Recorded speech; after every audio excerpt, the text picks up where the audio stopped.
위험해. 지금 당장 찻집으로 와줘. 여기 영국인 여자가 다급하게 누군가에게 문자를 보내고 있는데요. 이내 공포에 질린 채 뒷걸음질 치면서 온몸에 식은땀을 흘리고 있습니다. 과연 이 영국 여자에게는 무슨 일이 있었던 걸까요? 안녕하세요. 저는 영국 런던 대학교에서 동아시아학을 전공한 에밀리라고 합니다. 저는 지금 한국의 찻집을 운영하고 있어요. 아메리카노를 파는 카페가 아니고 한국 전통 찻집을 운영 중입니다. 영국 여자가 왜 한국에서 찻집을 하는지 궁금하시죠? 제가 한국에서 찻집을 하게 된 이유는 대학교 수업 시간부터 시작해요. 수업 중 한국의 차 문화에 대해 배웠는데 이게 제 인생의 전환점이 될 줄은 몰랐답니다. 영국에서 차는 일상의 일부예요. 영국 사람들은 차를 즐긴다기보다는 일상에 늘 함께하는 정도예요. 특별하게 즐기는 거라곤 홍차에 우유를 넣어 마시는 게 보통이죠. 그런데 한국 차는 달랐어요. 우유를 넣지 않고 차 자체의 맛과 향을 즐기더라고요. 이런 제가 어학연수로 한국에 왔을 때 처음 접한 한국 전통차의 맛은 충격 그 자체였습니다. 차가 이렇게 깊고 다양한 맛을 내고 사람을 행복하게 할 수 있구나 생각이 들었어요. 구수한 보리차, 은은한 연꽃차, 달콤한 대추차, 수많은 차의 종류와 각각의 차가 지닌 독특한 풍미에 매료되었죠. 영국의 차가 단순히 목을 축이는 음료라면 한국의 차는 마음을 달래는 명상 같았어요. 한국의 정서도 영국과는 달랐습니다. 영국은 개인주의가 강한 편인데 한국은 공동체 의식이 강하더라고요. 처음엔 어색했지만 점차 그 따뜻함에 마음이 열렸어요. 특히 찻집에서 만난 한국인들은 저에게 관심을 보이며 친절하게 대해주었죠. 이런 정서가 차 문화와 어우러져 제 마음을 사로잡았답니다. 그러던 어느 날이었어요. 전통 찻집에서 우연히 다도 시연을 보게 되었어요. 차를 우리는 동작 하나하나가 마치 춤을 추는 것 같았죠. 영국의 티타임과는 전혀 다른 모습이었어요. 차를 마시는 것이 단순한 습관이 아니라 하나의 예술이자 철학이란 걸 깨달았습니다. 그 순간 저는 한국 전통 차의 매력에 완전히 빠져버렸어요. 이런 경험들이 쌓이면서 한국에 더 오래 머물고 싶다는 생각이 들었어요. 어학연수가 끝나갈 무렵 저는 큰 결심을 했답니다. 한국에서 전통차를 제대로 배워보기로 한 거죠. 부모님께 말씀드렸더니 처음엔 엄청 놀라셨어요. 부모님께 제 결심을 알렸을 때의 그 순간을 잊을 수가 없어요. 거실에 앉아 차를 마시며 이야기를 꺼냈는데 부모님의 표정이 순식간에 변하더라고요. 영국 요크셔의 홍차를 버리고 동양의 한국차를 배우겠다고 아버지의 목소리에 의아함이 가득했어요. 어머니는 말없이 찻잔만 만지작거리셨죠. 그 순간 저는 제가 얼마나 큰 결심을 했는지 실감했어요. 우리 가족에게 차는 단순한 음료가 아니었거든요. 할머니께서 즐겨 마시던 영국 요크셔 티의 향이 아직도 코끝에 생생한거려. 그런데 제가 지구 반대편 나라의 차를 배우겠다니 부모님 입장에서는 충격적인 소식이었겠죠. 하지만 저는 포기할 수 없었어요. 한국 전통차의 매력을 설명하기 시작했죠. 처음 접한 한국차의 그 깊은 맛과 향, 그리고 차를 우리는 과정에서 느꼈던 평온함을 떠올리며 열정적으로 이야기했어요. 아버지, 어머니 한국차는 정말 특별해요. 마시는 것 자체가 하나의 명상이 되는 걸 느꼈어요. 그 맛은 마치 오랜 세월의 지혜를 한 모금에 담은 것 같았죠. 부모님의 표정이 조금씩 누그러지는 게 보였어요. 저는 계속해서 한국차의 우수함을 설명했죠. 녹차의 항산화 성분과 건강상의 이점도 말하고 계절과 증상에 따라 마시는 다양한 전통차에 대해 이야기했어요. 제 말을 들으시던 어머니가 문득 그 차, 우리도 한번 맛보고 싶구나라고 하셨을 때 저는 희망을 느꼈어요. 설득 과정은 쉽지 않았어요. 며칠 밤을 새워가며 한국차에 대해 공부하고 부모님께 설명할 준비를 했죠. 때로는 격렬한 토론도 있었어요. 에밀리, 넌 영국인이야. 우리 문화를 잊으면 안 돼 하는 아버지의 말씀에 가슴이 아프기도 했죠. 하지만 저는 제 뿌리를 잊지 않겠다고, 오히려 두 문화를 이해함으로써 더 넓은 시야를 가질 수 있다고 설득했어요. 마침내 부모님께서 고개를 끄덕이셨을 때 그 기쁨은 이루 말할 수 없었어요. 아버지께서 내가 그렇게 좋아한다면 한번 도전해 보거라라고 말씀하셨을 때 눈물이 날 것 같았죠. 어머니는 따뜻하게 안아주시며 언젠가 내가 우린 차를 꼭 맛보고 싶구나라고 하셨어요. 그 순간 저는 문화의 차이를 넘어서는 소통의 힘을 느꼈어요. 차 한 잔으로 시작된 이 대화가 제 인생의 새로운 장을 열어주었죠. 부모님의 지지를 받아 한국 전통차의 세계로 뛰어들 수 있게 되었고 이는 제 삶을 완전히 바꿔놓았어요. 그때는 몰랐지만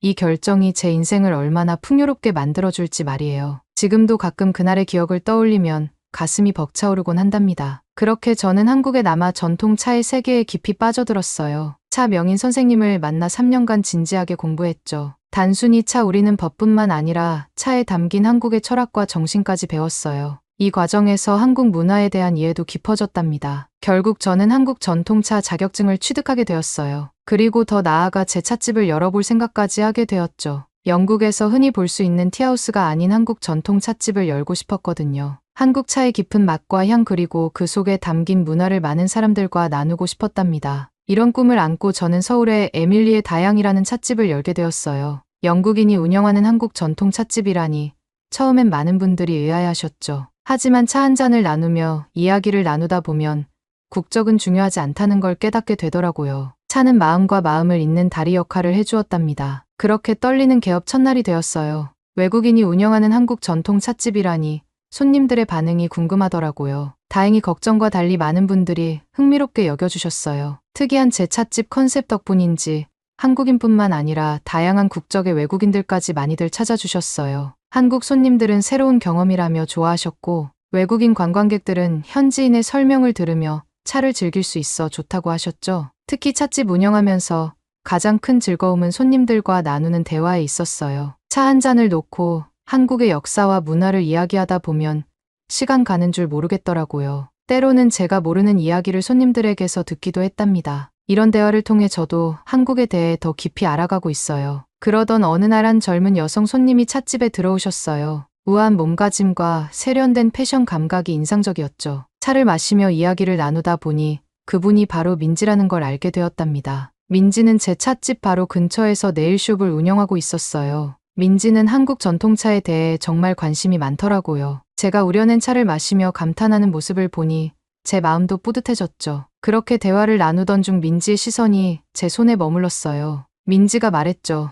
에밀리 씨 손이 참 예쁘세요. 근데 손톱 관리를 좀 해주면 더 멋질 것 같아요. 그러곤 친절하게 제안했어요. 제가 네일아트 해드릴게요. 제 가게가 바로 근처에 있으니 언제든 놀러 오세요. 그 따뜻한 제안에 저는 감동받았어요. 차 문화를 나누던 것처럼 이제는 미용 문화도 나눌 수 있겠다는 생각에 설레었죠. 며칠 후 용기를 내어 민지의 네일숍을 방문했고 저는 정말 깜짝 놀랐습니다. 한국의 네일아트 기술이 이렇게 뛰어난 줄 몰랐거든요. 섬세하고 창의적인 디자인의 넋을 잃었답니다. 영국에서는 보기 힘든 수준이었어요. 우선 디자인의 섬세함에 눈이 휘둥그레졌어요. 영국에서는 주로 단색이나 간단한 패턴을 많이 하는데 민지는 마치 손톱 위에 작은 예술 작품을 그리는 것 같았어요. 꽃잎 하나하나의 섬세한 표현과 기하학적 패턴의 정교함, 심지어 미니어처 풍경화까지 그려내는 걸 보고 정말 감탄했죠. 그런데 이건 시작에 불과했어요. 기술적인 면에서는 정말 입이 쩍 벌어졌답니다. 영국의 네일 아티스트들도 물론 실력이 좋지만 민지의 섬세한 붓터치와 정교한 장식물 활용 기술은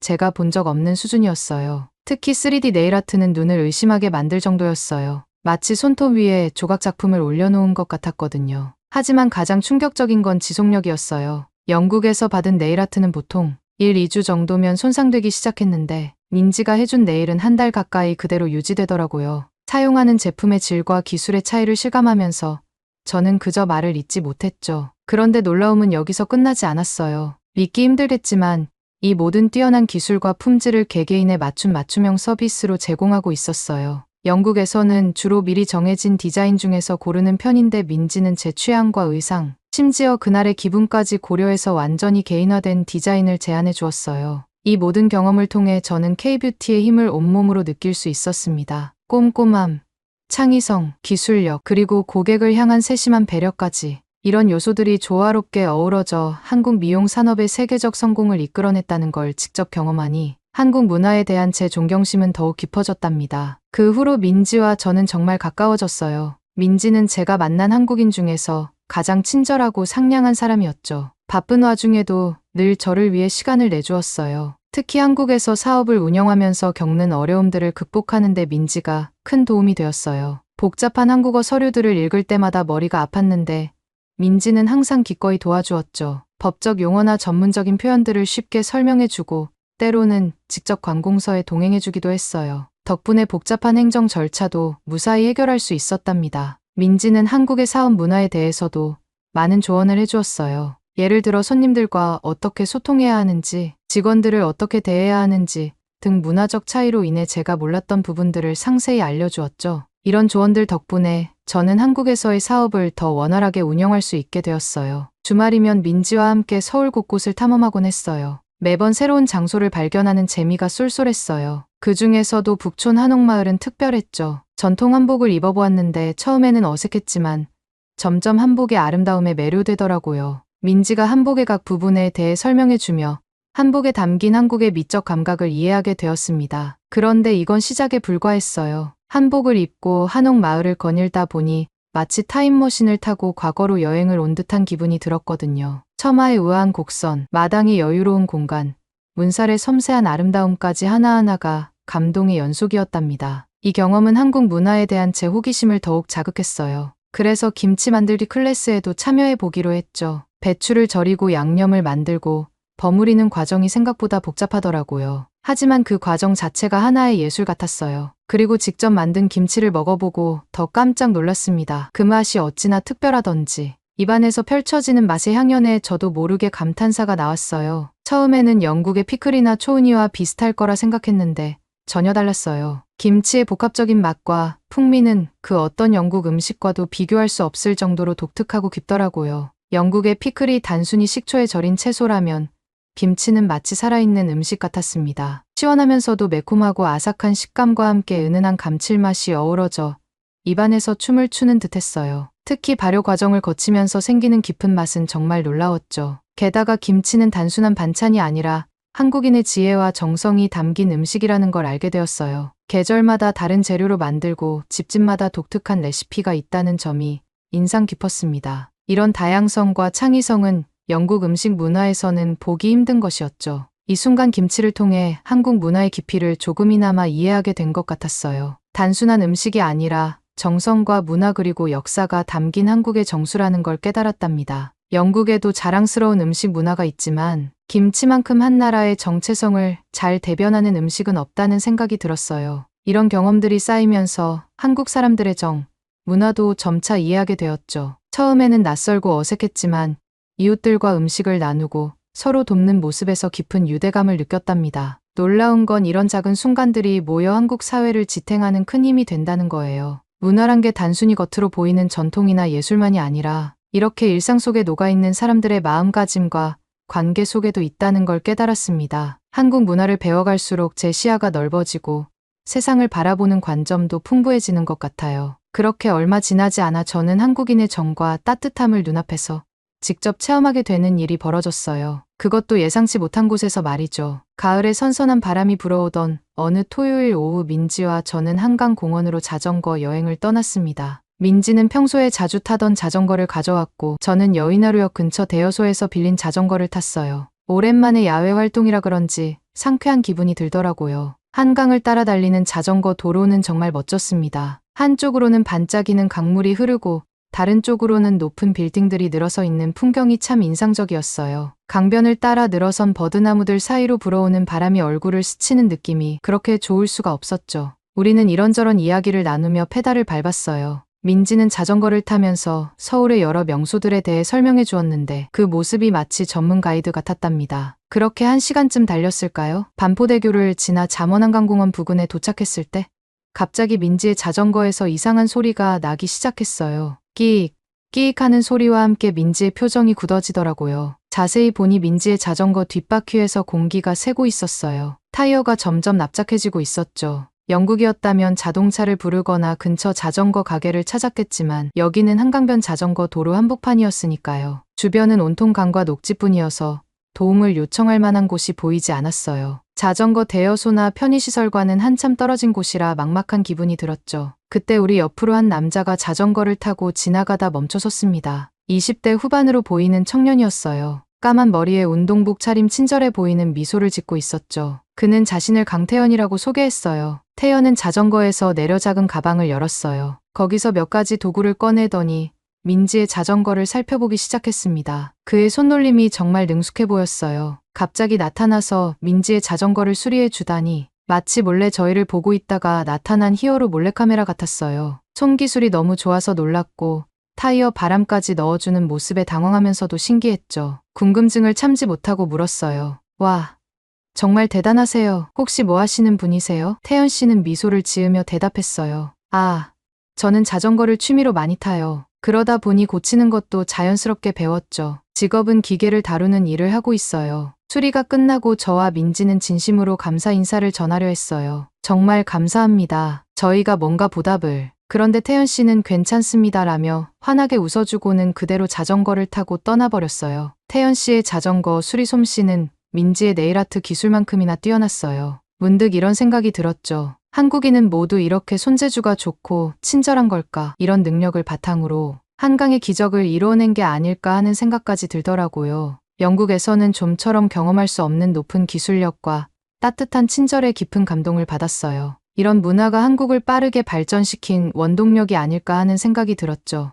낯선 이가 자발적으로 나서서 도와주는 모습과 그것도 아무런 대가 없이 떠나가는 모습에 한국 사람의 정과 친절함을 느낄 수 있었습니다. 태연 씨와의 짧은 만남은 한국 문화의 또 다른 면을 보여준 소중한 경험이었어요. 한국에서의 생활이 익숙해지던 어느 날 제 찻집에 특별한 손님이 찾아왔습니다. 중국에서 온 손님 왕밍이라는 분이었죠. 처음에는 그저 평범한 손님으로 생각했어요. 하지만 곧 그가 제게 잊지 못할 경험을 안겨줄 줄은 몰랐답니다. 왕밍 씨는 처음 들어올 때부터 뭔가 달랐어요. 키가 작고 마른 체격에 피곤해 보이는 얼굴이 눈에 띄었죠. 낡은 운동복 차림이었고 손은 거칠어 보였어요. 주변을 경계하듯 둘러보는 눈빛이 어딘가 불안해 보였습니다. 그는 주변을 살피더니 코웃음 치는 듯한 표정을 지었어요. 불편한 기색이 역력했습니다. 최선을 다해 그를 맞이했지만 왕밍 씨는 메뉴에 중국차가 없다며 못마땅해 했어요. 그의 말투는 거칠었고 한국어와 중국어가 섞인 어색한 발음이 귀에 거슬렸습니다. 정성껏 우려낸 녹차를 가져다 드렸는데 한 모금 마시더니 인상을 찌푸렸어요. 이런 걸 뭐하러 마시냐는 말을 하며 한국 전통차의 맛과 향을 폄하하는 말들을 쏟아내더라고요. 그의 말에 가슴이 아팠어요. 한국 전통차의 깊은 맛과 향을 이해하지 못하는 것 같아 안타까웠거든요. 설명을 해드리려 했지만 왕밍 씨는 들을 생각이 없어 보였습니다. 계속해서 한국 문화를 깎아내리는 말을 이어갔어요. 저는 죄송하다며 다른 차를 추천해 드릴까 물어보고는 대추차를 내어드렸어요. 그런데 왜 더 맛없는 차를 가지고 왔냐며 자신을 놀리는 거냐고 화를 냈습니다. 다른 손님들도 불편한 기색을 보이기 시작했습니다. 어떻게 해야 할지 몰라 당황스러웠죠. 왕밍 씨가 차를 다 마시고 계산을 하려고 일어섰을 때 그의 표정이 갑자기 굳어지는 걸 봤어요. 지갑을 열어보더니 당황한 듯한 모습이었죠. 아마도 돈이 부족했던 모양이에요. 그 순간 왕밍 씨의 얼굴이 붉어지더니 갑자기 목소리를 높였습니다. 차가 비싸고 맛없다며 화를 내기 시작했죠. 순간 온몸에 식은땀이 흘렀어요. 주변 손님들의 시선이 우리에게 집중되는 걸 느꼈습니다. 상황을 진정시켜야 한다는 생각에 최대한 차분히 대응하려 했어요. 불편을 끼쳐 죄송하다고 말하며 이번엔 제가 대접하겠다고 했죠. 하지만 왕밍 씨의 반응은 예상 밖이었어요. 그는 더 큰 소리로 화를 내며 다시는 오지 않겠다고 말했습니다. 문 앞에서 돌아보며 던진 그의 마지막 말에 가슴이 철렁 내려앉았어요. 이런 맛없는 차를 파는 가게가 오래 갈 리 없다고 하더라고요. 왕밍 씨가 떠난 후 찻집 안에는 무거운 침묵이 내려앉았어요. 저는 그 자리에 얼어붙은 채 서 있었죠. 한참 후에야 정신을 차렸지만 그의 마지막 말이 자꾸 머릿속에서 맴돌았어요. 왕밍 씨의 모욕감과 분노가 뒤섞인 표정이 눈앞에 아른거렸습니다. 그가 떠난 후 찻집은 한동안 어색한 분위기에 휩싸였습니다. 다른 손님들께 죄송하다는 말씀을 드렸지만 마음이 무거웠어요. 그날 저녁 단골 손님인 준호 씨에게 이 일을 털어놓았습니다. 준호 씨는 문화적 차이를 이해하려 노력해 보라고 조언해 주셨어요. 중국 사람들은 자존심이 세고 인정을 잘 안 하는 경향이 있어요. 힘들지만 이해해 보라고 조언했죠. 그의 말씀을 듣고 보니 새로운 시각으로 상황을 바라볼 수 있었습니다. 준호 씨와의 대화 덕분에 마음이 한결 가벼워졌어요. 문화적 차이를 이해하고 존중하는 것의 중요성을 다시 한번 느꼈죠. 동시에 제 찻집과 한국 전통차에 대한 자부심도 더 강해졌습니다. 그날 저녁 민지에게도 전화를 걸어 오늘 있었던 일을 이야기했어요. 민지는 제 말을 듣고 깊이 공감해 주었죠. 그녀도 네일숍에서 비슷한 경험이 많다고 했어요. 특히 민지는 중국 사람은 진상이 많고 위생관념이 없는 사람이 많다고 했어요. 얼마 전에는 중국 손님 손톱 밑에 때가 계속 나와서 한참을 파내었다고 말했었죠. 그때 생각이 나는지 민지는 전화하면서도 불쾌한 말투로 이야기를 이어갔어요. 심지어 중국 사람들은 잘 씻지도 않아서 냄새도 심하고 내일 숍에 와서 손 씻겨주고 손톱 파줄 건데 뭐하러 씻고 오냐는 느낌으로 매장을 방문한다고 말했습니다. 저는 민지의 이야기를 들으니 마음이 한결 가벼워지면서도 한편으로는 중국 사람은 다 그런 건가라는 편견이 생기게 되었어요. 민지는 이왕 중국 이야기가 나온 김에 며칠 전에 보았던 뉴스 내용도 언급했어요. 우리 가게 근처에서 일어난 일인데 중국인 불법 체류자가 자주 가던 가게 주인을 해코지하고 협박했다는 뉴스였죠. 중국인 불법 체류자가 오랫동안 외상값을 갚지 않았고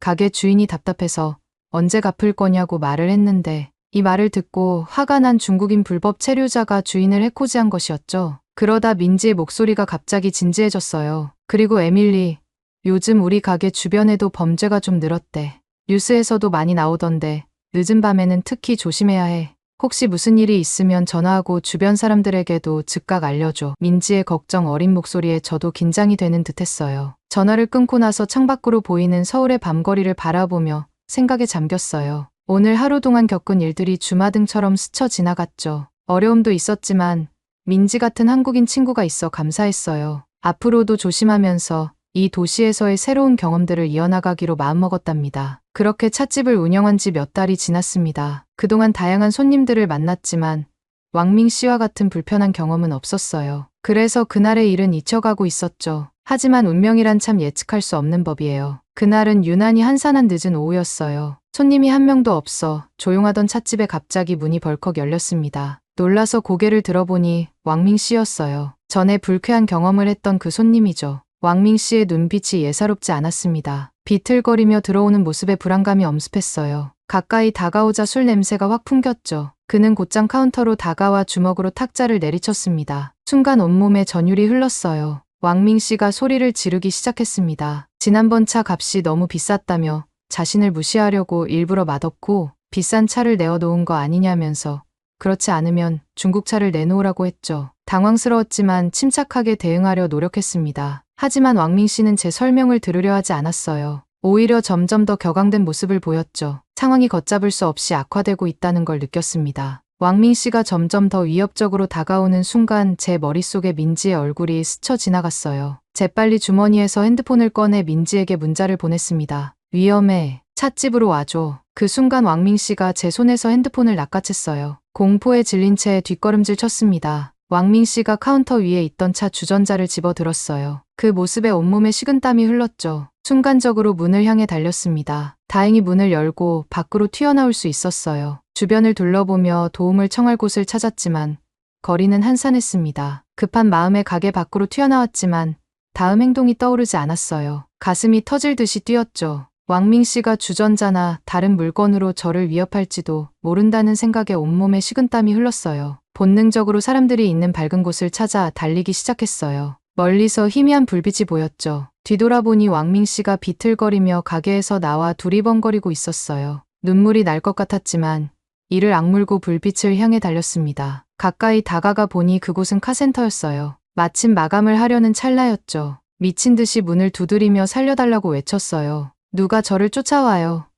살려주세요. 제 절박한 외침에 카센터 직원들이 문을 열고 우르르 나왔어요. 5명이나 되는 듯했죠. 그들은 제가 가리키는 방향을 일제히 바라봤어요. 왕밍 씨는 비틀거리며 다가오다가 카센터 직원들을 보고 갑자기 멈춰섰어요. 저 사람이에요. 외치자 왕밍 씨는 슬금슬금 뒷걸음질 치기 시작했죠. 왕밍 씨의 눈에 공포가 스쳐 지나갔어요. 카센터 직원들을 보자마자 그의 얼굴이 창백해졌죠. 그는 마치 쥐가 고양이를 만난 듯 움찔거리며 뒷걸음질 치기 시작했어요. 비틀거리는 발걸음으로 도망가려는 모습이 너무나 비굴해 보였습니다. 카센터 직원들은 눈치 빠르게 단번에 제가 처한 상황을 파악한 것 같았어요. 카센터 직원들의 눈빛이 순식간에 변하더니 빠른 걸음으로 걷다가 이내 왕밍을 향해 일제히 전력 질주하기 시작했어요. 순식간에 그들의 몸짓이 달라졌어요. 평화로운 정비공에서 누군가를 보호하려는 수호자로 변모한 것 같았습니다. 그중 가장 앞에 선 직원이 순식간에 왕밍 씨에게 다가가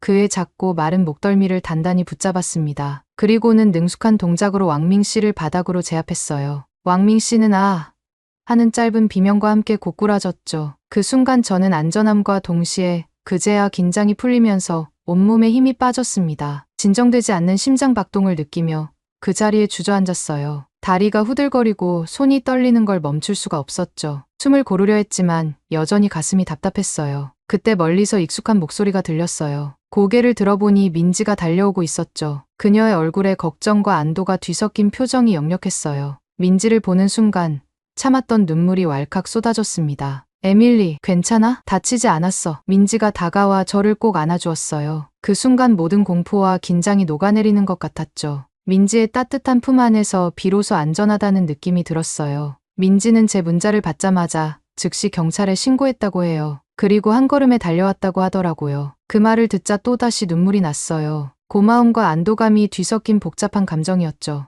얼마 지나지 않아 경찰차 사이렌 소리가 들렸어요. 경찰관들이 현장에 도착해 상황을 파악하기 시작했죠. 왕민 씨는 수갑이 채워진 채 경찰차에 올랐어요. 그가 경찰차에 탑승하는 모습을 보며 비로소 이 악몽 같은 상황이 끝났다는 걸 실감했습니다. 일이 마무리되고 제 마음은 여전히 복잡한 감정으로 가득 찼어요. 경찰이 도착하고 상황이 정리되는 와중에 문득 카센터 직원들의 얼굴을 자세히 보게 되었죠. 그때였어요. 제 눈에 익숙한 얼굴이 들어왔습니다. 심장이 쿵 하고 뛰었어요. 그 얼굴의 주인공은 다름 아닌 태연 씨였습니다. 자전거를 고쳐주었던 그 친절한 청년이요. 순간 모든 게 얼어붙은 것 같았어요. 어떻게 이런 일이 있을 수 있을까 하는 놀라움과 함께 감동이 밀려왔죠. 태연 씨를 바라보는 제 눈에 눈물이 고였어요. 그는 아직 저를 알아보지 못한 것 같았죠. 옆에 있던 민지가 제 표정 변화를 눈치챘는지 물었어요. 제가 태연 씨에 대해 설명하자 민지도 놀란 표정을 지었습니다. 용기를 내어 태연 씨에게 다가갔어요. 제 목소리가 떨리는 게 느껴졌죠. 태연 씨의 이름을 부르자 그제야 그가 저를 알아봤어요. 그의 눈에도 놀라움이 가득했습니다. 그 순간 자전거를 고쳐주던 그 따뜻한 미소와 오늘 저를 구해준 용기 있는 모습이 겹쳐 보였어요. 가슴 속에서 뜨거운 감동이 올라왔습니다. 태연 씨의 친절함과 용기 그리고 이 놀라운 우연의 말을 잊지 못했어요. 태연 씨는 부끄러운 듯 웃으면서 이야기했어요. 그의 표정에서 일전에 자전거를 고쳐주고 쿨하게 떠났던 때와 같은 모습을 발견했죠. 마치 어려운 사람을 돕는 것이 당연하다는 듯한 미소였어요. 그 모습에 저는 다시 한번 감동을 받았습니다. 그 순간 제 마음속에서 무언가가 확 깨닫는 느낌이 들었어요. 한국 사람들의 진정한 모습을 보게 된 거죠. 태연 씨뿐만 아니라 제가 한국에서 만난 많은 분들이 떠올랐어요. 민지, 찻집에 오는 손님들, 그리고 길에서 만난 낯선 이들까지.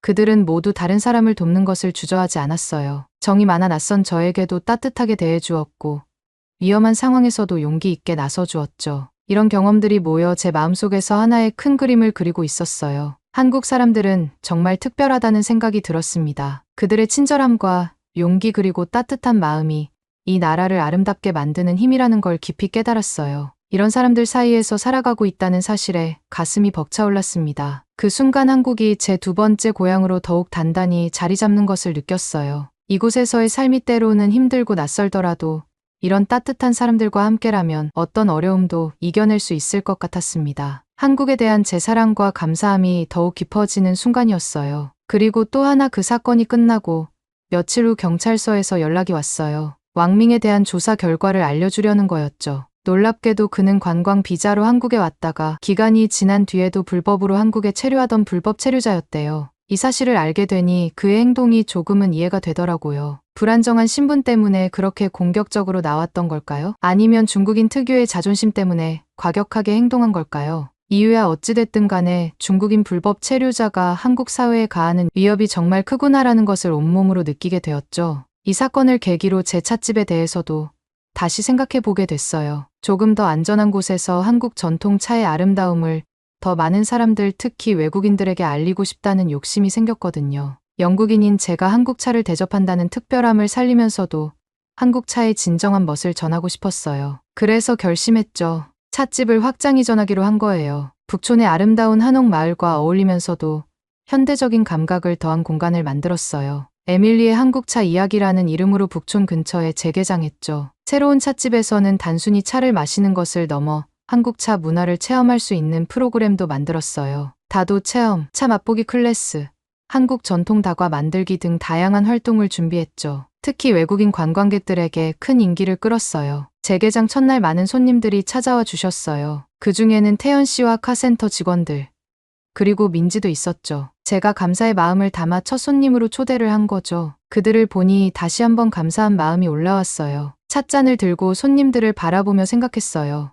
이제 이곳은 단순한 찻집이 아니라 제 인생의 한 부분이 되었다고요. 한국에서의 모든 경험, 좋은 일도 나쁜 일도 모두 이 찻잔 속에 녹아있는 것 같았어요. 앞으로도 어려움은 있겠지만 이제는 두렵지 않아요. 이 따뜻한 사람들과 함께라면 어떤 어려움도 이겨낼 수 있을 것 같거든요. 한국이라는 나라 그리고 이곳에서 만난 소중한 인연들, 이 모든 것이 제 삶을 더욱 풍요롭게 만들어주고 있어요. 대한민국은 제 두 번째 고향이 되었고 저는 이 고향에서 한국인의 정을 느끼면서 살고 있습니다. 감사합니다. 오늘 사연은 여기까지입니다. 영국인이 하는 한국 전통 찻집이라 정말 신기하네요. 그리고 한방에 중국인 불법 체류자를 제압한 카센터 직원들도 정말 멋지네요. 오늘 사연이 재밌으셨다면 구독 버튼 한 번만 클릭해 주세요. 저는 더 좋은 사연으로 찾아뵐게요. 감동도서관이었습니다. 감사합니다.